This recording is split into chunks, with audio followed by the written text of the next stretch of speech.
جو آپ سے محبت کا ثبوت مانگے اسے وہیں پر چھوڑ دو، کیونکہ محبت کرنے والا کبھی بھی ثبوت نہیں مانگتا۔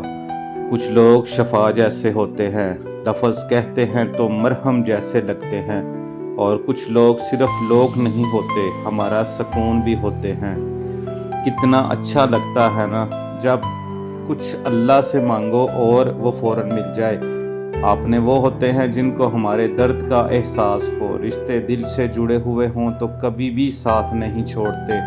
جس سے محبت کی جاتی ہے اس کو چھوڑا تو جا سکتا ہے لیکن بانٹا نہیں جا سکتا۔ شور کرنے والے اچانک خاموش ہو جائیں تو ان کی خاموشی سے سکون نہیں بلکہ خوف محسوس ہوتا ہے۔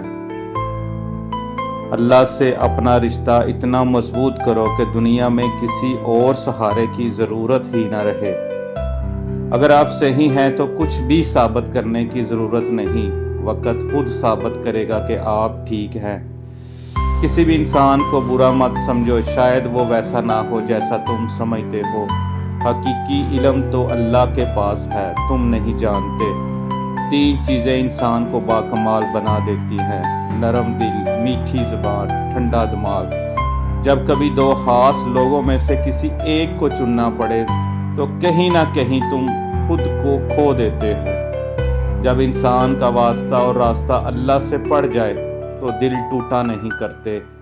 سمجھدار بیوی وہ ہوتی ہے جو زندگی کے معاملات میں اپنے خاوند کو بڑا بنا کر رکھتی ہے۔ لوگ ہمیشہ دھوکے برے لوگوں سے کھاتے ہیں اور بدلہ اچھے لوگوں سے لیتے ہیں۔ زیادہ سوچنا انسان کو ختم کر دیتا ہے۔ بس دعا کریں اور اللہ پر چھوڑ دیں۔ زبان سے نکلے ہوئے الفاظ جسم کو نہیں روح کو زخمی کرتے ہیں۔ دماغ کا درد جسم کے درد سے بدتر ہوتا ہے۔ کسی کا حق کھا کر انسان خوش تو رہ سکتا ہے دنیا میں، مگر آخرت میں وہی شخص بہت زیادہ رسوا ہوگا۔ دنیا کے بازار میں زندگی کا سب سے بڑا سکہ حوصلہ ہے۔ آپ کا خوش رہنا ہی آپ کا برا چاہنے والوں کے لیے سب سے بڑی سزا ہے۔ خوشیوں کا تعلق آپ کے حالات سے نہیں بلکہ آپ کے فیصلوں سے ہے۔ دنیا کی خوبصورت ترین چھت باپ ہے اور خوبصورت ترین چھاؤں ماں ہے۔ سب سے خوبصورت ترین رشتہ اللہ اور انسان کا ہے۔ یاد رہے، جھوٹ بہت تیز دوڑتا ہے لیکن منزل پر سچ ہی پہنچتا ہے۔ اگر خوش رہنا چاہتے ہو تو دوسروں کی خوشیاں دیکھ کر حسد نہ کرو۔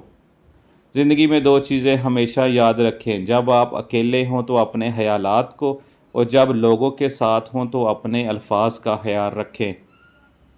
اگر آپ صحیح ہیں تو صبر کر، وقت خود ہی آپ کی گواہی دے گا۔